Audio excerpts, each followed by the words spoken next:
તો અહીંથી જવું છે મારા પપ્પાને મળવા. હવે એને ખબર જ નથી હું આવી ગયો છું. એને ખબર છે કે હું 5 તારીખે આવવાનો છું. તો અહીંથી મારા પપ્પા પાસે જઈ અને જોઈએ એના રિએક્શન કેવા છે. તો તમને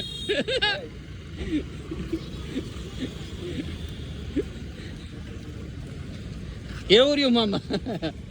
મુલાકાત હારી કરાવી કે નહીં? હેલો ફ્રેન્ડ, જય દ્વારકાધીશ, જય શ્રી કૃષ્ણ. કેમ છો તમે? બધા મજામાં? આવ્યો તમે બધા મજામાં જશો. અને આજે તો વ્લોગનું સ્ટાર્ટિંગ કરવું પડ્યું કારણ કે તમારો ભાઈ જઈ રહ્યો છે ઇન્ડિયા. અને મારી સાથે છે મિલવભાઈ અને એમના મિત્ર. બધાને ભાઈ જય દ્વારકાધીશ. અને અત્યારે અમે ફ્રાન્કફર્ટ હોટલમાં હતા. હવે અહીંથી અમે એરપોર્ટે જઈશું. એરપોર્ટે હજી થોડીક વાર છે. અમારે સાંજની 8 વાગ્યાની ફ્લાઇટ છે. પણ ત્યાં અમે વેઇટિંગ કરશું. અને હું, વત્સલ અને પાર્થિવ અમે ત્રણેય સાથે જઈએ છીએ. અને ભાઈઓ અમને મૂકવા આવ્યા હતા. અને વત્સલને મેઘ જો આવી ગયા છે. વત્સલ, આપણે ઇન્ડિયા જવાનું છે ને? કેવી મજા આવશે? કેવી ખુશી છે? ખુશી કેવી છે એમ કહો? બહુ વધારે. હા પાર્થિવ, ઇન્ડિયા જવાની ફિલિંગ કેવી છે? એવું છે તો લોગ ઉપર કન્ટિન્યુ રહેજો. અત્યારે ફ્રાન્કફર્ટથી એરપોર્ટ ઉપર જઈએ છીએ. તો ત્યાં આપણે શું કરીએ છીએ, શું નહીં, જે કંઈ પણ હશે, ફ્લાઇટની જર્ની કેવી રહી છે, મુંબઈ જઈએ છીએ, જે કંઈ પણ હશે એ બતાવવાની ટ્રાય કરીશ. તો લોગ ઉપર કન્ટિન્યુ રહેજો. તો અમારે થોડોક નીકળવામાં વાર હતી ને, તો જો આ બધા રમે તે ચડ્યા છે. નીલાવને રમતા નથી આવડતું ભાઈ. તો મિત્રો અમે ટ્રેનમાં બેસી ગયા છીએ અને અમારો લગેજ ને બધું લઈ લીધું છે. તો વત્સલભાઈ શું કહેવું? બસ 2-3 કલાકની વાર છે આપણે. મારે એક વસ્તુ ધ્યાન રાખવાની કે ઋતુનું પેન્ટ વ્હાઈટ છે આપણે, તો બગડવું ન પડે. બગડશે તો મજા નહીં આવે પછી. હા, એટલે હું ધ્યાન રાખીશ કે બે નહીં 5-6 કલાક. એટલે હું બે આવવાનું કરી પણ કંઈક વ્યવસ્થા કરી દેવાની ને તારે. હું સાફ કરી દઈ ભાઈ નથી. હું પેલા આમ કરીને સાફ કરી દઈ અને પછી તું બેસી જશે માથે, એટલે તો પછી બગડશે નહીં. અને અત્યારે બરફ પડ્યો છે ને બહુ ઠંડી છે. તો આપણને ઇન્ડિયામાં યાદ આવશે ઠંડી? ના ના, નથી યાદ રાખવી ઠંડી. ગરમી હારી 2 મહિના. ચલો કૂતરો જો ઠંડીમાં જો એ દાંત કાઢે કે તો તું પેલા દાંત કાઢ લે. દાંત કાઢ લે પેલા, પછી આપણે હું ઊભી રાખું આગળ. જો ઊભી હમણાં બોલશે. મેઘને કહી દે આજે નાયો છે ભાઈ. અને એ વાતમાં એને કઈ પ્રોબ્લેમ છે નહીં. આજે નાયો છે. એમાં શું છે કટ કરવામાં? એટલે કઈ તું નાયો છો અને તું દરરોજ નાશો પણ એ કે આજે તું હોટલમાં નાયો ને એટલે એમ કે છે. એનો મને ગર્વ છે. તો એનો મને પાર્થિવ ને કઈ કહેવાનું છે? પાર્થિવ મળીએ આપણે મેહુલના ખમણે. મિલાવના કમણે કે મેહુલના ખમણે અને ભાણુના ભજીયા. હા, કાંઈ નહીં. તો મિત્રો હવે અત્યારે આગળ એરપોર્ટે પહોંચી જઈ. પાછા કંઈક જે કંઈ પણ હશે એ બધું બતાવવાની ટ્રાય કરશું. શું કરીએ શું નહીં, જે પણ હશે આખી ટ્રીપ બતાવવાની છે. એટલે બ્લોગ ઉપર કન્ટિન્યુ રહે. ફ્રાન્કફર્ટ એરપોર્ટ ટર્મિનલ 1 માં પહોંચી ગયા છીએ અને આ રીતનો કંઈક નજારો છે. આ બેગું છે બધી જો. તો આગળ જઈએ છીએ. બહુ એટલે બહુ મોટું છે.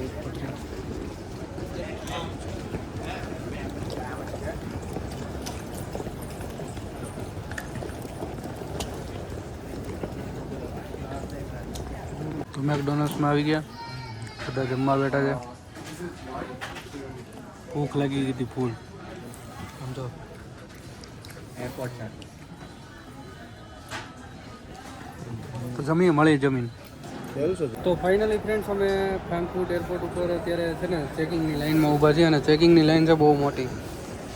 તો તમે જોઈ શકતા છો ફ્રાન્કફર્ટ એરપોર્ટ બહુ વિશાળ છે, મોટું છે. તો વચ્ચે તો આવી ગયો. તો ફાઇનલી હવે ચેકિંગ કરી લઈએ, મળે ચેકિંગ પછી. તો સરપ્રાઈઝ આપવા માટે રેડી? હે પાર્થિવ, તારી ઘરે સરપ્રાઈઝ છે કે? સરપ્રાઈઝ છે. તો મિત્રો અમે છે ને અડધી કલાકથી અહીંયા ઊભા છીએ લાઈનમાં. હજી અમારે લગેજનું થોડીક વાર લાગશે. હજી વારો નથી આવ્યો.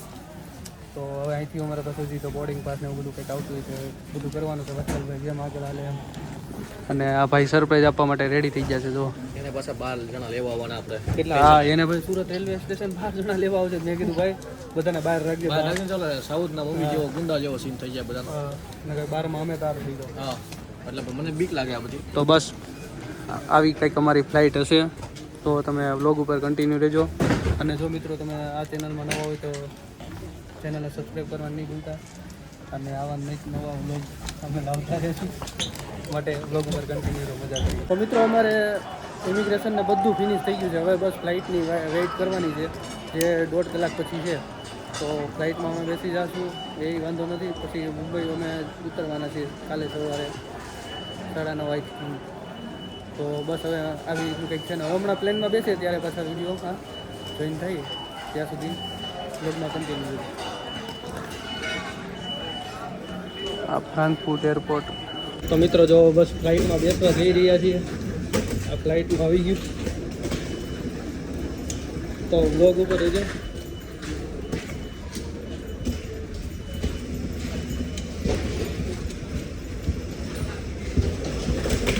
જો તમે આ એર ઇન્ડિયાની ફ્લાઇટ આવી રીતની છે. કંઈક મજા મસ્તી મજા કરવાની જ છે. જો તમે તમારો ભાઈ બેસવા જઈ રહ્યો છે. તો ભાઈ અમે ફ્લાઇટમાં બેસી ગયા છીએ ને વત્સલ ને પાર્થિવ જો સામાન ગોઠવવામાં પડ્યા છે. આપણી જગ્યા છે આ, આવું કંઈક છે. તો મિત્રો હવે જો ફ્લાઇટ નીકળી જવાની ફૂલ તૈયારીમાં છે અને બસ હવે અહીંથી બેસી ગયા છીએ અને અહીંથી ફ્રાન્કફર્ટથી ડાયરેક્ટ મુંબઈ. હવે જો બસ આપણે મુંબઈ મળશું ડાયરેક્ટ એરપોર્ટે. જય હિન્દ જય ભારત. હા બંધ છે, જરા ખાલી કરી દે. આ બંધ. આવો પડતી આવો. લઈ લે.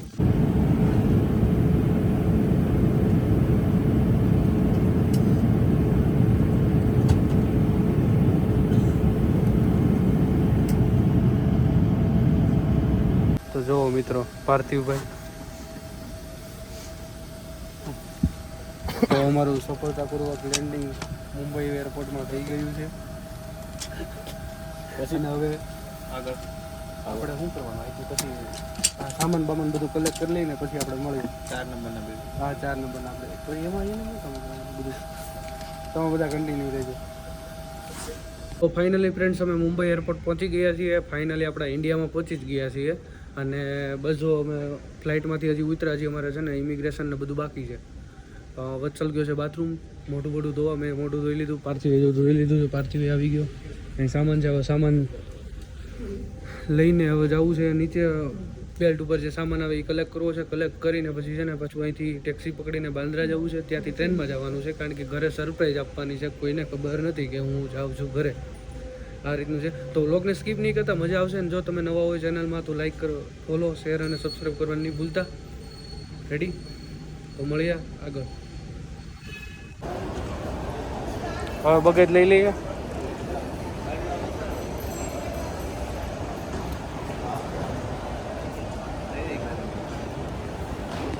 સંસ્કારી નગરી મુંબઈમાં તો પહોંચી ગયા અને આમ જો મુંબઈનો નજારો ભાઈ. અને આપણી સાથે ભાઈ જુનાગઢના એક ભાઈ છે. અને આ જો મુંબઈ. અને હવે મજા આવી છે. કોટ કાઢીને જે હવે ટ્રાવેલિંગ કરવાની જે મજા આવે છે હું વાત કરી શકું. તો આવું કંઈક મજા કરી મજા છે. હવે અહીંથી બાંદ્રા ટર્મિનસ જઈએ છીએ. પાર્થિવને વત્સલભાઈ બીજી ગાડીમાં છે. તો વ્લોગને સ્કીપ નહીં કરતા, મજા આવશે. આગળ જઈએ, શું કરીએ શું નહીં, જે કંઈ પણ હશે બતાવવાની ટ્રાય કરીશ તમને.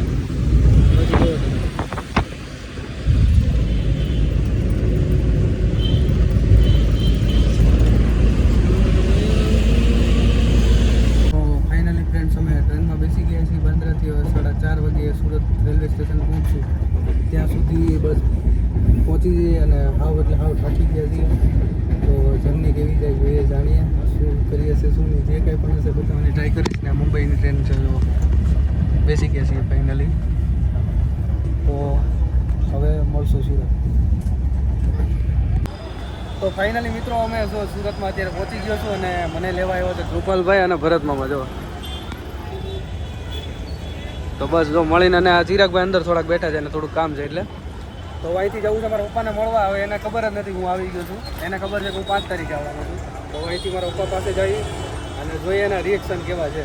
તો બ્લોગ ઉપર કન્ટિન્યુ રહેજો, મજા આવશે.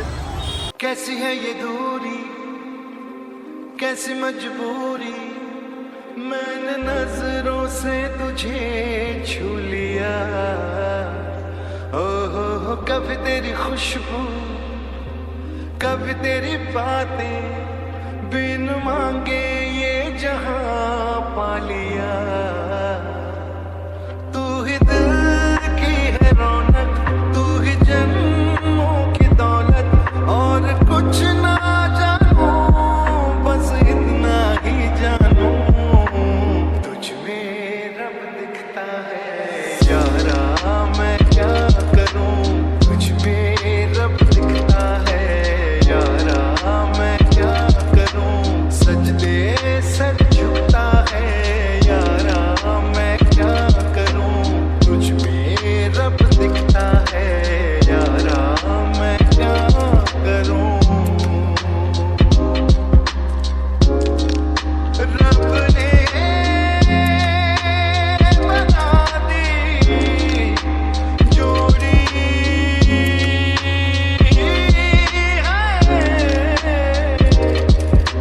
छम छम आए मुझे तरसाए तेरा साया छेड़ के चूमता તો મિત્રો ફાઇનલી અમે જો ઘરે પહોંચી ગયો અને મારા મમ્મીને ને બધાને મળ્યો. મમ્મી કેવી લાગી સરપ્રાઈઝ? કેવી લાગી સરપ્રાઈઝ? સરપ્રાઈઝ સારી લાગી બેટા તારી. મમ્મી તમને આમ તો સરપ્રાઈઝ તો તમને ન ખબર હોય તમને તમને તો ખબર જ સરસ લાગી આમ તો ખ્યાલ જ છે. મારા આ સાઈડ બેઠા મારા મામા છે ને આ સાઈડ મારા લાઈટકા મામી છે. મામા લાઈટકા નથી પણ મામી લાઈટકા છે. લે ઊંધો થઈ ગયો હંસીબેન. હવે હું તમને રાખી દો તમે રાંધી દેવો ને મારા મામા. મામા કે બટાટા વડા બનાય તે મેં એમ કીધું મેં કીધું આજ નહીં હોય કે મેં કીધું મારે ઋત્વિક આવે ને તો અમને બધાને તું જમવાનું કરશે મેં કીધું અત્યારે હું આજ બટાટા અરે ઈ આજે એનો ફોનમાં અણી કે આપણી કેટલી બસ ફોન એક કામ નહીં કે મારે જવાનું છે મારે કામે જવાનું છે મારે આજ મીટિંગ છે હું 6 દિવસ હું તો ઓળંગ્યું બનાવતું મેં કીધું મનીષા હું 8 વાગે બાથરૂમમાં તારો ફોન અરે હું કેટલા મને બધા કહે કે તું ક્યાં આવ્યો ઋત્વિક આવે ને તઈ આવે કોઈ માર્ચની 10. તો મિત્રો આવી ગઈ અમારી સરપ્રાઈઝ હતી. હવે જોઈએ આગળ મારો પપ્પા આવે પછી કંઈક પાછી થોડીક આગળ વાત લંબાવીએ શું વાત થઈ છે જે કંઈ પણ નથી જોતા ટ્રાય કરીએ.